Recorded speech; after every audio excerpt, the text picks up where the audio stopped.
Hey everybody, Jordan with Edible Landscapes. Want to show you a new Foodscape project that we just completed. So I'm going to open up this gate here. We protect every Foodscape with, in this case, there's deer here. So even the smaller fence, you think deer could jump it, but because it's so contained, they think it's a trap. So you can actually get away with a smaller fence.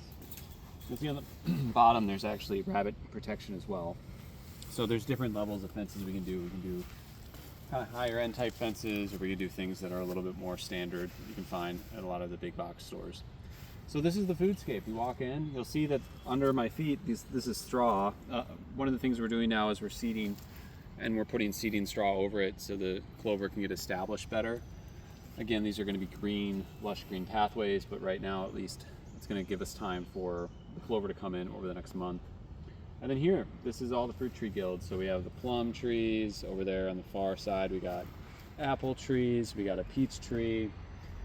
We have an Asian pear. We have more apples and regular pear trees. One of the nice things about this is that we incorporate a lot of native like wildflowers in the mix, along with a lot of like the berry bushes and the shrubs, and then a lot of herbaceous plants as well. If you go on our website, you can kind of see the 7 different levels of edible plants and permaculture plants, but I'll give you a little bit of a tour here. The nice thing about the way we designed this is you're going to come in and there's going to be like a big creeping thyme area here, kind of lower set, purple. It'll come in later, it'll be really purpley ground cover, currant bushes, and then some perennial vegetables along with asparagus and strawberries, some comfrey in the middle that'll grow in, wildflowers up top, more strawberries down here, and then on this row you have all the blueberries coming in. We acidified the soil here, so these blueberries should be set up for success for the long term. Then in here we have a patch of creeping thyme with some perennial vegetables. We have our apple trees. The winds really did a number on these. So one of the things that we always recommend doing after an install is just staking the trees. This one's a tree that'll need to be staked just due to the winds that were out here, but it's not gonna hurt the tree like if it's leaning like that in the interim, but just long term we want to make sure our clients are staking them up so they grow. Then as we go up here, we have a vineyard space. So we have grapes basically going down this line, and then at the far end we have a hardy kiwi trellis out there.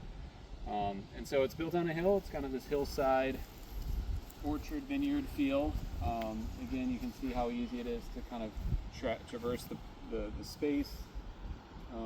There's going to be so much food here. It's going to be incredible. Again, look at this plum tree over here. So this is a plum tree. This is a superior plum. It's one of the higher producer plums. And you'll see how much is already on here. They'll probably have to pick this off because this tree, you know, look, it looks like something out of a Dr. Seuss book right now. So they'll probably want to pick these off and let the roots get established so it can grow bigger. But superior is a great high producing plum that we like to do.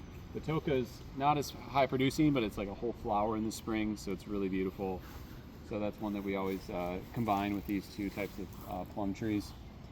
Yeah, I could go on for hours about everything here. This unique property is different because we masked a lot of the plantings, like all the rhubarb in an area, a lot of creeping thyme in an area, wildflowers in an area, strawberries in an area, some of the currants and josta berries all stuck in an area. So it's going to create a little bit more of a full look when it's done. So yeah, feel free to reach out if you have any questions.